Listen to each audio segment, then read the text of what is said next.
What's going on, SML? Welcome to Weekend Roundup.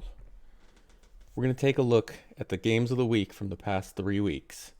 First up, we've got the Cardinals and the 49ers. Everybody remembers this from the opening night. This game was hugely hyped, and it started out pretty good. You can see Dump there scores on a Raheem Mostert run up the middle, and then Meats comes down and he answers back with Kenyon Drake running to the right side off tackle. There he goes, in for 6, ties it up. This game was back and forth for a while. It looked like it was going to be close and live up to the hype. Here's Garoppolo hitting a touchdown in the back of the end zone. But then that was about it for the closeness of this game, because then Meats took over. You can see right here, he's going to score another touchdown on a long pass. And he just outruns his man. Isabella there, just too fast for the defender. After this play, now we've got another one. He's going to make some adjustments, and he's going to hit Christian Kirk deep for the 75-yard touchdown. This offense is too fast, and teams are going to have to adjust to it, which it looks like teams did in the next 2 weeks, because Meats has had some trouble with Blunt and with Hova. So you can see here, once we get past Meats scoring on offense, now you got Isaiah Simmons making a pick on defense. Looks like he steps out of bounds there. It actually ended up with a really weird turn of events where Meats ends up with a 3rd and 47, and instead of trying to figure out what to do from there, he actually goes for it and has to punt. But Isaiah Simmons' speed, you can see, is going to be a problem for offenses.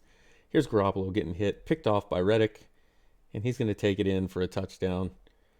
This game's going to get out of hand, and it wasn't quite as close as we had hoped for an opening night game, but Cardinals take it 38-21. Kyler Murray with 212 yards, 2 touchdowns. Patrick Peterson had an interception, a forced fumble, and a fumble recovery. Garoppolo in the losing effort, 203 yards and 5 interceptions. So not the way he wanted to start the season. Next, we'll move on to the Week 2 matchup, was the Vikings with It's Faz. And you can see they have a desync right to start the game. So Faz and Prime trying to get the game going.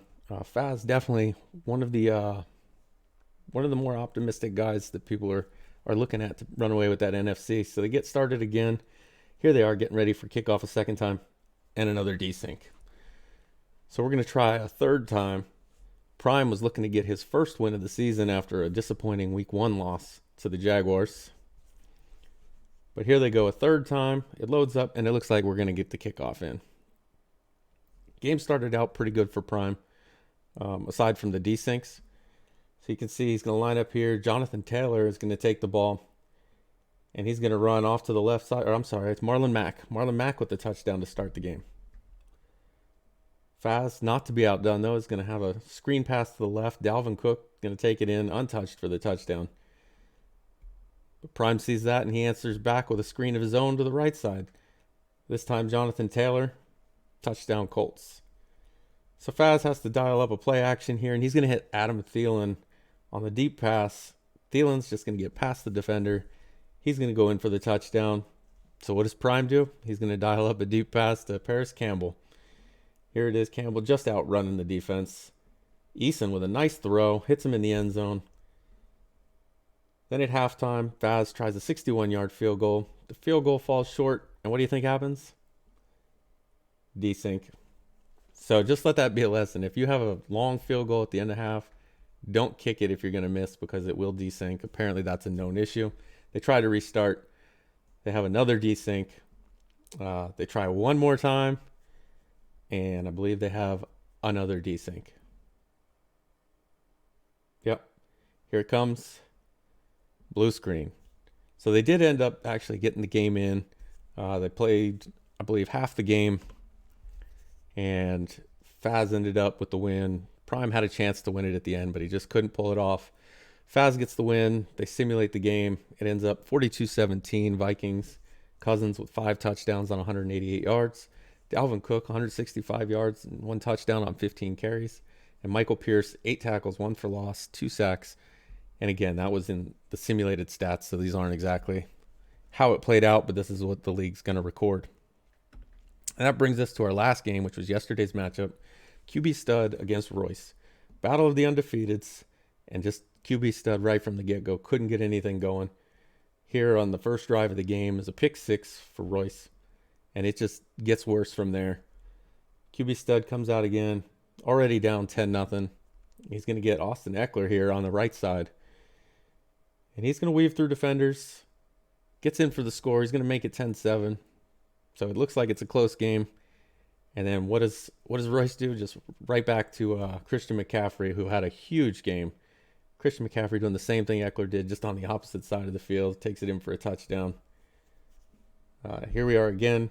This time it's Teddy Bridgewater dropping back. And QB stud actually had a nice interception here. Takes it back for 6. That's going to make it 17-14. And that was about all QB stud got going. The rest of the game was the Panthers all the way, mostly Christian McCaffrey. But here in the third quarter, Teddy Bridgewater finds Robbie Anderson in the corner of the end zone for a touchdown. And it just got worse from there. Carolina Panthers win 41-14 behind 272 yards on 23 carries from McCaffrey, 1 touchdown. Dante Jackson had 3 interceptions for the Panthers. And Justin Herbert, the rookie, you can see there, 126 yards, no touchdowns, and 5 interceptions. So it didn't really turn out the way we all hoped. But, well, I say we all hoped. I don't know if anybody was hoping for QB stud to win. But anyway, that was the first episode of Weekend Roundup. Hope you guys enjoyed it. What I'd like to do is start having maybe like a top plays of the week if people will submit their top plays. If I got to go through and pull the highlights, I'm just going to go ahead and do the game of the week. But if you guys enjoyed it, send in those highlights and maybe we'll do something. All right. Until next time.